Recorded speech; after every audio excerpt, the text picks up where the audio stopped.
नमस्ते। आजकल के दिन में लोग बहुत ही ज़्यादा अपने काम को लेके, पर्सनल प्रॉब्लम्स को लेके बहुत ही ज़्यादा स्ट्रेस्ड है।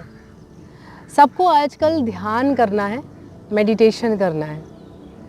तो चलिए मेडिटेशन करने से पहले कुछ चीज़ें जान लेते हैं जो कि बहुत ज़्यादा ज़रूरी है, क्योंकि हम लोग अगर मेडिटेशन कर रहे हैं तो हमें पता होना चाहिए कि हम एक्चुअली करते क्या गलत है, जिसकी वजह से हमें उसका इफ़ेक्ट नहीं मिलता है।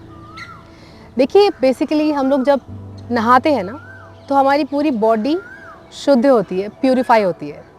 वैसे ही जैसे हम ध्यान करते हैं तो हमारा जो माइंड है, हमारा जो सोल है, वो प्यूरिफाई होता है।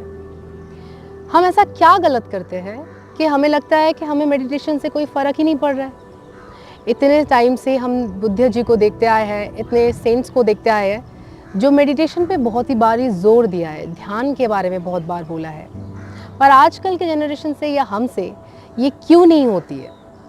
तो आज बहुत ही 5 से आसान से चीज़ों के बारे में हम बात करेंगे जो कि बहुत ही कॉमन मिस्टेक्स है जो हम करते हैं। सबसे पहला, जब हम ध्यान करते हैं तो हम कॉन्स्टेंटली नहीं करते हैं। We are not constant. मतलब आप ध्यान दीजिएगा, अगर आप कुछ चीज़ें कर रहे हैं पर अगर आप उसको रेगुलर बेसिस पे नहीं कर रहे हैं तो आपको रिज़ल्ट कैसे मिलेगा?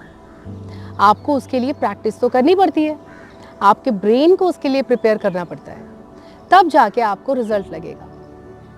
जो दूसरी गलती हम करते हैं वो है हम बहुत ही ज़्यादा एक्सपेक्टेशंस रखते हैं। क्या करते हैं? आज हमने ध्यान शुरू करा, 1 मिनट 2 मिनट कर लिया, फिर कल 2 से 4 मिनट कर लिया, फिर 5 मिनट कर लिया, फिर हमें लगने लगता है कि हमारे साथ तो कुछ मैजिकल नहीं हो रहा है, हम तो अपने टेम्परामेंट को कंट्रोल नहीं कर पा रहे हैं, हमसे ये क्यों नहीं हो रहा है, हमसे वो क्यों नहीं हो रहा है। We are constantly checking the efforts, we are constantly checking the things कि हमें क्यों नहीं रिजल्ट्स मिल रहे, है ना। तो हम एक्सपेक्टेशंस बहुत हाई कर लेते हैं इसमें, जो कि हमें नहीं करना होता है।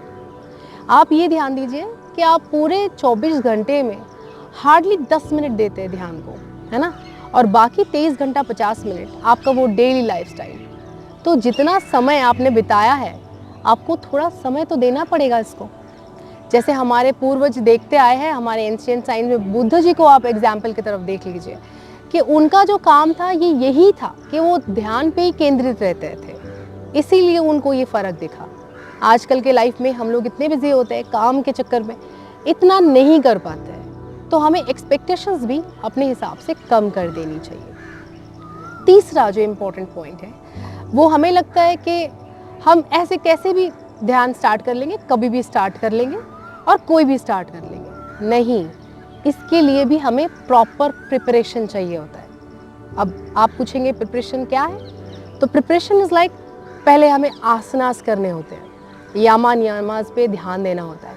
यामा नियमास is kind of a purification. जैसे नहा के आप फ्रेश होके मंदिर पूजा ऑफिस करते हैं ना, वैसे ही थोड़ा नहा धो के शुद्धिकरण करके अपना इंटेस्टाइन है जो उसको खाली करके फिर आप आराम से बैठिए। आराम से बैठ के आप आसन्स करिए। पहले आसन्स क्यों ज़रूरी है वो भी मैं थोड़ा सा बता दूं। आसन्स आपके लिए इसीलिए ज़रूरी है क्योंकि अगर आप आसन्स करेंगे तो आपकी बॉडी वो फ्लेक्सिबिलिटी अचीव कर पाएगी। जब आप ध्यान करेंगे तो एटलीस्ट आपको उस हिसाब से बैठना ज़रूरी है। आप जब तक बैठेंगे तभी आपका कंसंट्रेशन बिल्ड हो पाएगा, ना कि आप बैठ रहे तो कभी आपको कमर दर्द परेशान कर रहा है तो कभी आपको गर्दन में परेशानी हो रही है, तो आपका जो पूरा कंसंट्रेशन है वो आपके पेन पे शिफ्ट हो गया है, ना कि आपके ध्यान में, है ना। सोचिएगा, कभी कभी हम बोलते हैं ना कि हम ध्यान तो कर रहे हैं पर पता नहीं क्यों हमें बहुत हेडेक हो रही है, हमें बहुत पेन लग रहा है, हमें तो बहुत डिजीनेस फील हो रही है। पर ऐसा होना नहीं चाहिए। ये हमारी बॉडी में जो इनएबिलिटीज़ है इसके वजह से होता है।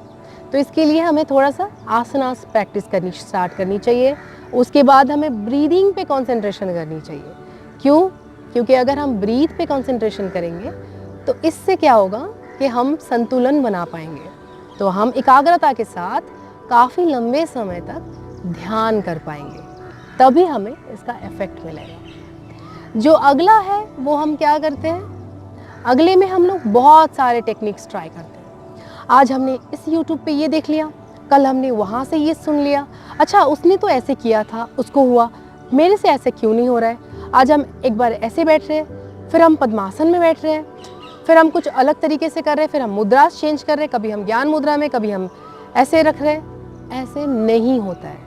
आपको कांस्टेंट होना पड़ेगा किसी एक चीज़ पे, आपको रुके रहना है एक ही पोस्चर में, एक ही मुद्रा में, एक ही तरीके से उसको आप प्रैक्टिस करिए। एक चीज़ को 1000 बार करना अच्छी बात होती है, ना कि 1000 चीज़ों को एक बार करना, है ना।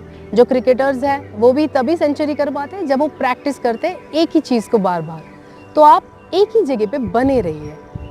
और दूसरा ये है, आपको लग सकता है कि ध्यान में एक ही पर्टिकुलर पोस्चर में बैठना होता है ना। जो 5वां होगा वो ये आपको लगेगा कि पद्मासन में ही बैठना है, क्योंकि हमारे पूर्वज ऐसे करते आए हैं, हमने हमारे गुरुज को ऐसे देखा है, तो हमें ऐसे ही करना है। नहीं, याद रखिएगा, सबकी बॉडी अलग होती है, तो सबकी बॉडी को सबको सुनना है, उसके अकॉर्डिंग ही आप करेंगे तो ही आपको फ़र्क आएगा। याद रखें, आप इसको ज़मीन पे बैठ के कर सकते हैं, आप इसको चेयर पे बैठ के कर सकते हैं, आप इसको बिस्तर पे बैठ के कर सकते हैं, पर लेटिएगा मत। आपको कॉन्शियस रहना बहुत ज़रूरी है। और जब आप ये ध्यान कर रहे हैं तो ये आपको ध्यान देना है कि आप जिस ही पोज में बैठे हैं वो आपको ज़्यादा परेशानी ना दे, आपको कंफर्टेबल। अगर आपको बैक में पेन है, आप यहाँ नीचे पीठ दीवार से लगा के बैठो। अगर आपको लग रहा है कि घुटने में प्रॉब्लम है, तो आप थोड़ी देर पैर सीधा करके भी बैठ सकते हैं। ये कोई हार्ड एंड फास्ट रूल नहीं है कि आपको ऐसा ही करना है। और जो लास्ट में आपको एक कंक्लूजन बताऊंगी कि ध्यान से ना हमारी एक्सपेक्टेशंस ये रहती है कि हम सिर्फ ये पाएंगे, वो पाएंगे, हमें ये अचीव करना है, हमें वो अचीव करना है। ऐसा होता नहीं है। We are human beings, we have some flaws, हमारे में कुछ फ्लॉज होते हैं। पर आपको ये याद रखना है कि आप जब ध्यान में जा रहे हैं तो एज अ बिगिनर आप स्टार्ट कर रहे हैं। आपको ये नहीं सोचना है कि आपको कहाँ पहुँचना है। आप ये चेंजेस धीरे धीरे नोटिस करेंगे in your daily basis, in your everyday basis. ऐसा हो सकता है कि कभी कभार ऐसा आपने जैसे 3 महीने 4 महीने लगातार ध्यान में करें और एक दिन कुछ ऐसा हो गया कि आपके इमोशंस में इफ़ेक्ट पड़ गया और आप एकदम से गुस्से में बस्ट आउट हो गए। आपको लग रहा होगा कि ध्यान से तो मेरा कुछ हुआ ही नहीं। ऐसा नहीं है। आपको इसको इतनी जल्दी जज नहीं करना है, आपको कंटिन्यूटी रखना है।